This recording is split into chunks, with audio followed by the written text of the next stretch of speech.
Hi friends, ಇವತ್ತು ಆರೋಗ್ಯ ಹಾಗೂ ರುಚಿಕರವಾದ ಸಬ್ಸಿಡಿ ಸೊಪ್ಪಿನ ಅಕ್ಕಿ ರೊಟ್ಟಿ ಹೇಗೆ ಮಾಡೋದು ಅಂತ ನೋಡೋಣ. ಫಸ್ಟ್ ಒಂದು ಬೌಲ್ಗೆ 1 ಕಪ್ ಅಕ್ಕಿ ಹಿಟ್ಟನ್ನ ಹಾಕೋತಾ ಇದ್ದೀನಿ. 1 ಈರುಳ್ಳಿ, ಸ್ವಲ್ಪ ಕೊತ್ತಂಬರಿ, ಸ್ವಲ್ಪ ಜೀರಿಗೆ, 1 ಕಪ್ ಸಬ್ಸಿಡಿ ಸೊಪ್ಪು, ಸ್ವಲ್ಪ ಹಸಿಮೆಣಸಿನ್ಕಾಯಿ, ರುಚಿಗೆ ತಕ್ಕಷ್ಟು ಉಪ್ಪು, ಸ್ವಲ್ಪ ನೀರನ್ನ ಸ್ವಲ್ಪ ಹಾಕೊಂಡು ಚೆನ್ನಾಗಿ ಹಿಟ್ಟನ್ನ ಮಿಕ್ಸ್ ಮಾಡ್ಕೊತಾ ಇದ್ದೀನಿ. ಜಾಸ್ತಿ ತೆಳುವಾಗೂ ಮಿಕ್ಸ್ ಮಾಡ್ಕೋಬೇಡಿ, ಜಾಸ್ತಿ ಗಟ್ಟಿಯಾಗೂ ಮಿಕ್ಸ್ ಮಾಡ್ಕೋಬೇಡಿ.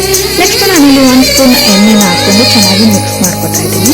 ನೋಡಿ, ಈ ತರ ಉಂಡೆ ಕಟ್ಟೋ ಹಾಕಕ್ಕೆ ಹಿಟ್ಟಿರ್ಬೇಕು. ನೆಕ್ಸ್ಟ್ ನಾನಿಲ್ಲಿ ಒಂದು ಬಟರ್ ಪೇಪರ್ಗೆ ಸ್ವಲ್ಪ ಎಣ್ಣೆನ ಸವರ್ಕೊಂಡು ಹಿಟ್ಟನ್ನ ಸ್ವಲ್ಪ ಎತ್ಕೊಂಡು ರೊಟ್ಟಿನ ತಟ್ಕೊತಾ ಇದ್ದೀನಿ. ನೀವು ಎಷ್ಟೇ ತೆಳುವಾಗಿ ತಟ್ಟಿದ್ರು ರೊಟ್ಟಿ ತುಂಬಾ ಗರಿಗರಿಯಾಗಿ ಚೆನ್ನಾಗಿ ಬರುತ್ತೆ. ನೆಕ್ಸ್ಟ್ ನಾನಿಲ್ಲಿ ಒಂದು ಹಂಚಿಗೆ ಸ್ವಲ್ಪ ಎಣ್ಣೆನ ಹಾಕೊಂಡು ಬಟರ್ ಪೇಪರ್ ಸಮೇತ ಹಾಕೋತಾ ಇದ್ದೀನಿ. ಈಗ ರೊಟ್ಟಿನ ಹಂಚ ಮೇಲೆ ಹಾಕೋತಾ ಇದೀನಿ. ನೋಡಿ, ಈ ತರ. ಈಗ ರೊಟ್ಟಿ ಮೇಲೆ ಸ್ವಲ್ಪ ಎಣ್ಣೆನ ಹಾಕೊಂಡು ಚೆನ್ನಾಗಿ 2 ಸೈಡು ಬೇಯಿಸ್ಕೋಬೇಕು.